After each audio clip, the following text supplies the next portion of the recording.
GDP -23% चल रही है, क्या पूरी सब्सिडी छोड़िए और अंतिम में धीरे से खींच लिए। उसके बाद लोग कह रहे हैं कि नमस्कार, बहुत स्वागत है आप सभी का। आप देख रहे हैं news on the go Shubham Rai के साथ। और जैसा कि आप सभी देख रहे हैं, अभी हम बीएचयू कैंपस में खड़े हैं।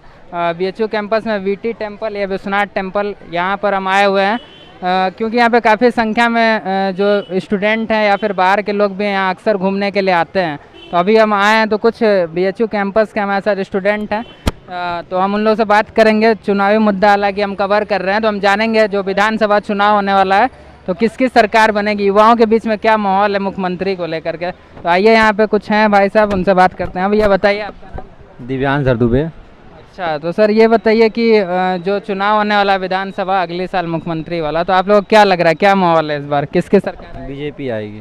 बीजेपी। मतलब योगी जी के जो 5 साल के जो उनका कार्यकाल रहा उसमें क्या काम हुआ है? अच्छा, काम अच्छा हुआ है, मतलब कह सकते हैं कि जो अन्य सरकारें हैं उनकी तुलना में बीजेपी सरकार में काम अच्छा हुआ है। तो चाहे शिक्षा से रिलेटेड हो, स्वास्थ्य से रिलेटेड हो, अन्य जितनी भी चीज़ें हैं, मतलब और हम ये नहीं कहेंगे बहुत अच्छा था ये सरकार या बहुत अच्छी चीज़ें चली। बहुत सी चीज़ें इसमें ऐसी भी थी जिसको हम लोग निगलेक्ट नहीं कर सकते हैं, जो चीज़ें ठीक नहीं थी। शिक्षा के लिए अगर देखा जाए तो कोई भी सरकारें, विभिन्न जितनी कार्यकाल सरकारों को हुआ, शिक्षा का स्तर डाउन ही होता गया है। हम लोग आप जैसे कि देख रहे हैं, ये केंद्रीय विश्वविद्यालय है। इस केंद्रीय विश्वविद्यालय में अन्य कितने राज्य, यूपी आप देख लीजिए, बिहार देख लीजिए, झारखंड और अगल बगल आपके जितने राज्य हैं और दुनिया भर से यहाँ छात्र पढ़ने के लिए आते हैं। और इस विश्वविद्यालय में पूरे एक मतलब भारत को रिप्रेजेंट करता है ये विश्वविद्यालय। और यहाँ पे अगर आप स्थितियों एशिया में 3rd रैंक भी आया है। 3rd रैंक इसका है। आप देखें अभी तुरंत इसकी जारी हुई है रैंकिंग, तो आप देखेंगे यहाँ पे सबसे पहली बात कि सरकारों को यह ध्यान देना चाहिए कि ऐसा विश्वविद्यालय जहाँ पे इतने छात्र रह रहे हों, वहाँ पे अगर कुछ निजीकरण जैसी चीज़ें हो रही हैं, आप देखेंगे यहाँ कुछ ऐसे कोर्स हैं जो स्वित्त पोषी कोर्स हैं और जिनकी फीस आप अगर सुनेंगे तो 50,000, 60,000, 80,000, मतलब सामान्य घर से आने वाला मतलब कैंपस में भी कोई डिपार्टमेंट प्राइवेट कर। हाँ, प्राइवेट क्या करे, उनको यूजीसी की गाइडलाइन है कि आप अपने फंड से उनको चलाइए, सरकार उस पर आपको पैसा नहीं देगी। वो स्वित्त पोषी करके आते हैं, वो कोर्स होते हैं।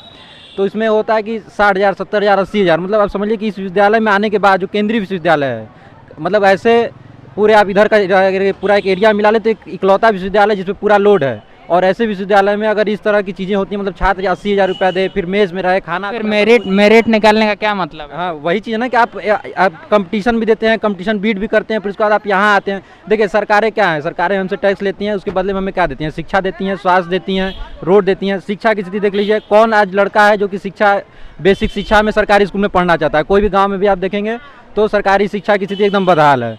स्वास्थ्य में देख लीजिए आप, यहीं बीएचयू है, बीएचयू में स्थिति जाकर देख लीजिए, गरीब अभी गए थे। हाँ, गरीबों को देखिए, गरीबों की स्थिति यह है कि स्ट्रेचर पे बेड नहीं है, बेचारा मर रहा है। इसीलिए रिपोर्टिंग करने नहीं दिया गया, बहुत परमिशन है इधर उधर। हाँ, आप कोविड में भी देखे लोग एकदम पीड़ित है। आप अभी चले जाइए, अभी डेंगू चला, डेंगू फैला हुआ है। ठीक है, शिक्षा तो मान लीजिए डाउन हुआ है 2 साल से, ये तो सब कह रहा है।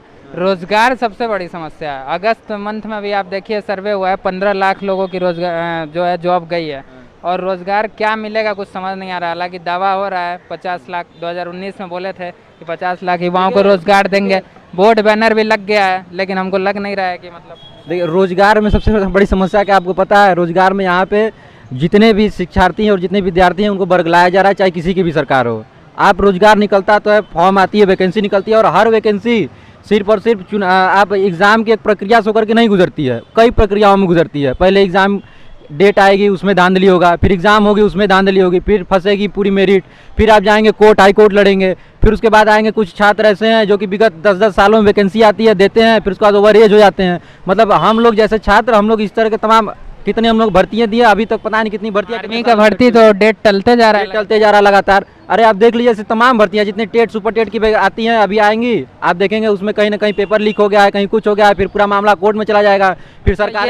इनका लगातार दावा है कि इनके सरकार में सुरक्षा बहुत है। तो कैंपस में सुरक्षा क्या लगता है आपको, पहले से कुछ दुरुस्त हुआ है? देखिए कैंपस में सुरक्षा शुरू से ही अच्छी रही है। यहाँ लड़कियाँ आराम से घूम पाती हैं कि नहीं? बिल्कुल, लड़कियां घूम पाती हैं, ऐसी कोई बात नहीं है। हाँ, अगर रही बात कुछ अराजक तत्वों की, तो अराजक तत्व हर जगह होते हैं, बाहरी लोग भी आते हैं। बाहरी लोग। यहाँ पे सबसे बड़ी दिक्कत यही है क्योंकि अंदर अस्पताल है कैंपस के अंदर, और मंदिर भी है, और बाहरी लोग भी करते हैं, तो इमेज जो है कैंपस की खराब होती है। तो क्या है कि अराजक तत्व ऐसे आते जाते रहते हैं। अभी देखिए कुछ देर पहले ही एक लड़की थी बेचारी, रो रही थी, तो हम लोग गए, उससे पूछे क्या बात है, तो उसने पूछा कि कोई एक ऑटो वाला है, उसने उसके साथ बदसलूकी की थी। हालांकि हम लोगों ने पूरा खोजा, कोई ऑटो वाला मिला नहीं। तो बाद में पता चला कि कुछ ऑटो वाले जो कैंपस में ही चलाते हैं, लेकिन कुछ ऑटो वाले ऐसे हैं जो बाहर से अंदर आते हैं और वो लोग भी इस तरह की हरकत करके जाते हैं, तो उसमें नाम खराब BHU का होता है। हम लोग भरसक पूरा प्रयास करते हैं कि अंदर माहौल अच्छा बना रहे, लेकिन कुछ जो बाहर से लोग आते हैं, क्योंकि आप देखें 4-5 गेट खुले हुए हैं, अस्पताल है, लोग मंदिर दर्शन करने के लिए आते हैं, न जाने कितने अराजक तत्व आते हैं और चीज़ों का यहाँ पे माहौल ख़राब करते हैं। क्योंकि यहाँ पे देश विदेश से भी लोग आते हैं, तो इमेज जो बनेगा वही बाहर जाएगा। वही बाहर जाएगा बस ये, और कोई ये नहीं जानता कि कहाँ के मतलब यहाँ के छात्र हैं कि नहीं है, क्या है। तो चीज़ें इसी तरीके से चल रही तो हैं। मतलब आपको लगता है कि बदलाव अभी यही रहेगा या ज़रूरी है? नहीं, बदलाव जरूरी है। देखिए, विश्वविद्यालय में अगर थोड़ी सुरक्षा और अच्छी करनी है तो उसके लिए चाहिए कि लाइटिंग की व्यवस्था कुछ जगहों पे नहीं है, वो हो जाए। CCTV कैमरा, अभी आप चले जाएंगे, कुछ मामला होता है, कुछ पता चलेगा वहाँ कैमरा तो रहेंगे, लेकिन पता चलेगा कैमरा खराब है, तो कैमरा दुरुस्त होना चाहिए। जितने सुरक्षाकर्मी हैं उनकी जगह जगह पर अच्छे से तैनाती हो, वो अपने कार्य ढंग से करें। और हम लोग तो विद्यार्थी हैं, हम लोग अपना कार्य करते ही हैं। बिल्कुल, आइए हम और लोगों से बात करते हैं। भैया आप बताइए आप भैया जी, मैं सत्यम राय, मैं IMA इतिहास का स्टूडेंट हूँ। अच्छा, तो आप ये बताइए कि जो विधानसभा चुनाव होने वाला, आपको क्या लगता है, क्या माहौल है? सरकार यही रहेगी या बदलाव? सरकार यही रहेगी, सरकार ये नहीं बदलेगी। इसके पीछे बहुत सारे कारण हैं, जो कि अन्य पार्टियों के मुकाबले ये सरकार अच्छा काम कर रही है। उसमें शिक्षा हो, अब रोज़गार के विषय में तो आपने बात की मेरे मित्र दिव्यांश से, उन्होंने बताया रोज़गार के विषय में ये है कि रोज़गार सरकार कहाँ से देगी। जो आपके देश की पॉपुलेशन है, उस पॉपुलेशन को आप जान रहे 125 करोड़ जो है कि पॉपुलेशन है आपके देश की, तो आप बताइए सरकार कहाँ से रोज़गार पैदा कर देगी? कोई ऐसी तो है नहीं चीज़ कि अचानक से पैदा कर देगी। सारी चीज़ें पहले इस देश में सबसे बड़ी जो चीज़ है जो कंट्रोल करना चाहिए पूरे देश को, इसके लिए सबसे ज़्यादा जरूरी चीज़ है कि सबको शिक्षित होना चाहिए। हम चाहते हैं कि हमारे देश में जो शिक्षा व्यवस्था है वो सबसे अच्छी हो जाए। शिक्षा व्यवस्था जब सबसे अच्छी हो जाएगी तो उसका सबसे अच्छा कारण ये होगा कि लोग जागरूक होंगे कि उन्हें क्या करना है, क्या नहीं करना है, पॉपुलेशन का क्या प्रभाव है। लगातार 2 साल में शिक्षा नीति तो बहुत डाउन हो गया है। नहीं, शिक्षा नीति का डाउन होने का कारण है कोविड की स्थिति आप देख रहे हैं।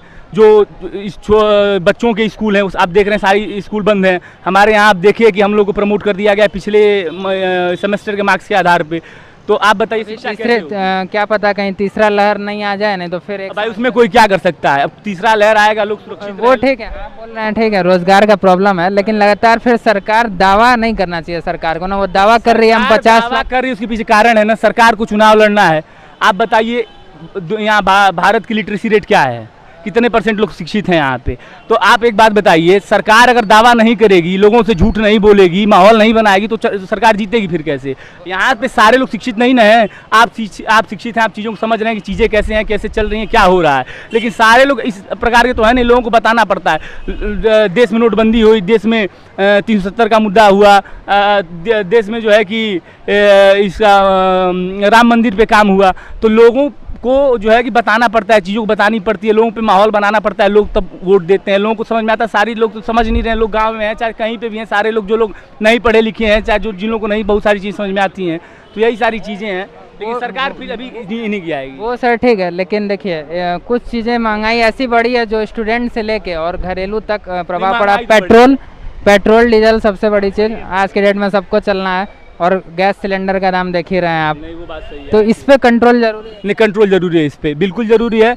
इस सरकार को पेट्रोल बाकी जो क्योंकि यही चीज़ था ना, कांग्रेस की सरकार या सपा थी जब 60-65 था, या 60-65 था कांग्रेस के टाइम में, तो यही लोग थे जो रोड पे रैली करते थे। बता रहे हैं, ये जो सरकार है, चाहे पेट्रोल का दाम बढ़ जाए, चाहे गैस का दाम बढ़ जाए, चाहे जो भी हो जाए, लेकिन जो लोगों के दिमाग में माइंड सेटअप है भाजपा के प्रति, लोग भाजपा को वोट करेंगे 100%, ये तय है। ये है कि बाकी अन्य पार्टियां भी थोड़ा मतलब मजबूती से दूसरे रूप से उभर के आएंगी, लेकिन भाजपा भी सरकार बनाएगी। क्या लग रहा है उत्तर प्रदेश में जातिवादता होगा कि नहीं? मतलब जातिवादता होगा। उत्तर प्रदेश में जो सीटों का बंटवारा होता है विधानसभा या लोकसभा में, वो मूलतः जो है मुख्यतः एकदम जो है कि जाति विशेष के आधार पे होता है। लोगों जिस समाज में ज़्यादा राजभर है, वहाँ पे राजभरों को टिकट दिया जाता है। चाहे मतलब ये तय है कि जातिगत यहाँ विधायक वैसे ही लोग खड़ा। हाँ, यही तय है, यही सही चीज़ है। यहाँ पे जातिगत समीकरण के आधार पे यहाँ पे टिकट दिया जाता है। लग रहा है कि पूरा माहौल बीजेपी का ही रहेगा। पूरा माहौल नहीं रहेगा, लेकिन बीजेपी सरकार बना लेगी। हाँ, अभी उसमें कोई उसको हटा नहीं पाएगा। अखिलेश तो लगातार दावा कर रहे हैं। अखिलेश की दावा करने से नहीं ना होगा। आम जनता समझ रही है मैं कोई नेता आया कोई। लेकिन आप देखिए सर, हम लोग को तो पढ़ाई करके फिर रोजगार सबसे पहले खोजते हैं, तो आपको क्या लग रहा है, रोजगार आपको मिल जाएगा?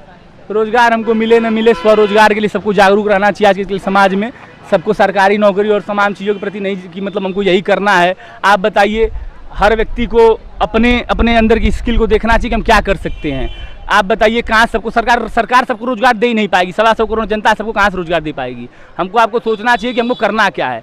लोगों को रोजगार मिलेगा ये मैं नहीं कह रहा हूँ। फिर भी कुछ जैसे मान लीजिए ठीक है, मंदिर मस्जिद या नाम बदलने का काम हो रहा है, एसआई का पोस्ट आया है 10,000। आप कुछ बताइए कोई फैक्ट्री या कोई कंपनी भी डालना चाहिए कि नहीं 5 साल में? बोला तो नहीं, बोल तो रहे हैं कि बाहरी निवेश का माहौल बना उत्तर प्रदेश में, लेकिन अभी तो ऐसा कुछ है। ये सब माहौल बनाया हुआ इन्होंने। भैया आपको क्या लग रहा है भैया, किसके सरकार?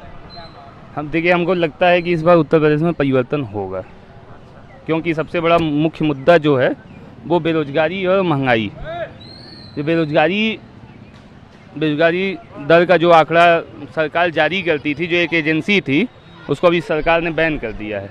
तो जो बेरोजगारी का आंकड़ा है वो अब जारी नहीं हो रहा है। तो लोगों में आक्रोश इसको लेके है। दूसरा महंगाई है, जो भी खाद्य वस्तुएं हैं या डीजल है, पेट्रोल है, वो भी एकदम आसमान छू तो रहे क्या हैं। लग रहा है अगर सरकार बदलती है, अखिलेश जी की सरकार आएगी फिर तो क्या लग रहा है? कंफर्म नहीं है कि अखिलेश जी की सरकार या आएगी, फिर बहुमत में आएगी या अखिलेश जी की आएगी? अल्पमत में ही सरकार आएगी। लोग मजबूती से लड़ेंगे, ये हो सकता है।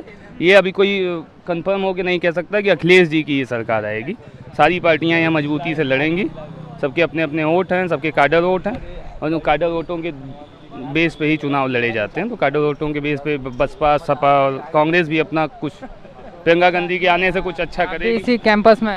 हाँ, हम लोग इसी कैंपस। तो ये अभी जैसा कि बताया भैया कि कुछ चीज़ों को, कुछ डिपार्टमेंट जो है प्राइवेट हो रहा है, क्या आपको लग रहा है? मतलब फीस जो है उसका उस हिसाब से? हाँ, वो जो सेल्फ फाइनेंस कोर्स हैं, क्या क्या फायदा है सरकारी होने का फिर? वही जो सेल्फ फाइनेंस कोर्स है उनको फिर से डिपार्टमेंट जो है कि वित्त पोषित किया जाए, सेल्फ फाइनेंस ना किया जाए, क्योंकि देना चाहिए, क्योंकि उन कोर्सों का कोई महत्व नहीं है समाज के समय में। ऐसी कोई बात- मतलब नहीं उन ऐसी कोर्सों बात का। नहीं है। वो बस है कि सेल्फ फाइनेंस कोर्स है, देखिए, उसमें ज़्यादा फीस है। उसमें कुछ कोर्स ऐसे हैं, जैसे कि आप एंथ्रोपोलॉजी ले लीजिए। एंथ्रोपोलॉजी का आप देखिए कितना स्कोप है। पब्लिक एडमिनिस्ट्रेशन देख लीजिए, सोशल एक्सक्लूजन है, MPMIR है, IRDM है। ये कुछ ऐसे कोर्सेज हैं जिनका कि और भी अन्य, जैसे JNU वगैरह में आप जाइए तो बहुत अच्छे से कोर्सेज रन किए जाते हैं। और कई इनके जो है कि आप देखेंगे तो कई इनके जो अलग अलग वो फैकल्टीज़ बन चुकी हैं। और इन कोर्सेज में यहाँ पे इन कोर्सों के डिपार्टमेंट नहीं है अभी, ये बहुत ज़्यादा डेवलप्ड हाँ, नहीं है ये- यहाँ पे। ये ये मूलतः जो है अभी बिल्कुल यहाँ पे डेवलप्ड नहीं चल रहे हैं। यहाँ पे बस ये चलाए जा रहे हैं, मतलब धीरे धीरे स्टेबल किया जाएगा। भविष्य में हो सकते हैं इसके डिपार्टमेंट बन जाएं सारे जो भी यहाँ पे चल रहे हैं, जैसे कॉन्फ्लिक्ट मैनेजमेंट अब हुआ। वही बात है ना कि मैं कहा कि इतने बड़े केंद्रीय विश्वविद्यालय में आप ये कल्पना कीजिए कि इस तरह के कोर्सेज चल रहे हैं, जो कि सिर्फ चल क्या रहे हैं, किसी तरीके से जीवित हैं। जीवित लिमिटेड जगह है, और पूरे भारत में बहुत लिमिटेड जीवित हैं। और वहाँ पे उनकी फीस इतनी है कि एक साधारण छात्र अगर चाहे तो इंट्रेंस क्वालिफाई करने के बाद भी उसमें एडमिशन नहीं ले पाएगा, क्योंकि वो फीस वहन नहीं कर पाएगा। 70-80 हज़ार रुपया हमारे जैसा छात्र तो नहीं वहन कर सकता है। बिल्कुल सही बात है। बहुत लोग हैं, कहाँ से गार्जियन बोलेगा कि भाई निकाल रहे हो सरकारी विश्वविद्यालय, हाँ। उस हिसाब से कहने की तो बात है कि हम सरकार केंद्रीय विश्वविद्यालय में आए हैं पढ़ने के लिए, और इतनी फीस अगर हो तो लगता है, हमको नहीं लगता कोई भी बच्चा जो है जो साधारण परिवार से होगा वो वहन कर बंद कर दिया जाए या तो उसको वित्त पोषित किया जाए। बंद न किया जाए। हम टैक्स दे रहे हैं, हम सरकार को पैसा दे रहे हैं, सरकार क्यों बंद करेगी? कोर्स सरकार चलाए उनको, और उनको जो सरकार क्या लग रहा है? अच्छा, ये सब तो ठीक है, महंगाई हो गया, रोजगार, विकास जो ये सबसे इनका बड़ा मुद्दा है, विकास लग रहा है? देखिए कुछ लोगों को दिखता है। विकास को अगर लोग कहें कि विकास एक सतत प्रक्रिया है, चलती रहती है, चाहे सरकारें कैसी भी हो। लेकिन है कि विकास का स्तर क्या है, जिस हिसाब से विकास होना चाहिए था वो विकास हुआ है कि नहीं हुआ है। आप कोई भी एक स्ट्रक्चर खड़ा कर दीजिए और कहिए कि नहीं फलाने मैंने ये बनवा दिया, ये विकास है। अब जैसे कि आप देखिए, अभी आपको रुद्रा कॉम्प्लेक्स जो यहाँ बन के तैयार हुआ है, खूब हो हल्ला हुआ कि बनारस में बन रहा है। आप सोचिए कि उस हमारे लिए पब्लिक का क्या नहीं, उस कॉम्प्लेक्स की हमारे लिए क्या है? उस कॉम्प्लेक्स में हम जा भी नहीं सकते हैं, उस कॉम्प्लेक्स में हम कोई अपना मतलब कोई प्रोग्राम भी नहीं कर सकते हैं। तो हमारे लिए कोई मतलब उस चीज़ का तो है नहीं। अब बड़े बड़े लोग आएंगे, अपना अपना प्रोग्राम करेंगे, अपनी अपनी चीज़ें करेंगे, हमको जाना होगा तो फीस उसमें वही देना पड़ेगा, सब कुछ वही होगा, जितने भी नहीं। अब आप देखेंगे, अब घाट पे जाइए, 1 घंटे का 3 लाख 3 लाख रुपया। आप घाट पे जाइए, घाट पे न जाने कितने ऐसे प्रोजेक्ट आए हुए हैं जो चल रहे हैं, ठीक है। और वो पता नहीं कहाँ कहाँ की जो कंपनियाँ, फॉरेन की कंपनियाँ हैं, उनको जैसे मान लीजिए वो पार्किंग वाला जो बना है, हाँ। मल्टी लेवल, तो जब आपको मॉल में हमको 10 रुपए में पार्किंग मिल रहा है तो हम 20 रुपए देके क्यों खड़ा करेंगे? ये चीज़ है। तो अभी भी आपको गाड़ी वैसे ही सड़क, और प्रोजेक्ट उन्होंने चलाया था वो हाँ। वो तो हर सरकार का पैसा खाने का फंडा है, उसमें करोड़ों रुपए। और और देखिए इन्होंने जब आए थे, जो मोदी जी आए थे 2014 के बाद 2015 में शायद बनारस आए थे, उस समय इनको मल्लाहों को उन्होंने नाव दिया था और कहे थे कि अब हमारे यहाँ सोलर पैनल वाली नावें चलेंगी। होगा आप देखिए कितना साल बीत गया और कौन मल्लाह जो है कि सोलर पैनल वाली नाव चला रहा है या कौन सी। हाँ, उसमें तो ये सब बातें हैं, बस इसी तरह चलते चले जा रहे हैं और कुछ ऐसा विकास हमको नहीं दिख रहा बनारस में। यहाँ के जो अब कहिए कि हमारे शायद साथ अखिलेश सरकार रही होती तो मेट्रो आ गया होता अब तक। अब देखिए अब ये कोई बात नहीं है। नहीं, उसका एक विकल्प खोजा गया है ये रोपवे का। हाँ, रोपवे का विकल्प खोजा गया कि बनारस में रोपवे बनेगा, तो वो भी देखिए अब अगली अब उनकी अगली सरकार आएगी तो फिर आप जिताइए उनको फिर से, तब वो अगली सरकार में अपना रोपवे लेके आएंगे। मतलब अभी 10 सालों में इन्होंने बनारस को क्या दिया है? यहाँ की रोडें तो बढ़िया हुई नहीं, घाट रोड सिर्फ वही आपको एक एयरपोर्ट वाला और एक गोदवलिया, और बाकी अभी भी शहर में जगह जगह सब वही है।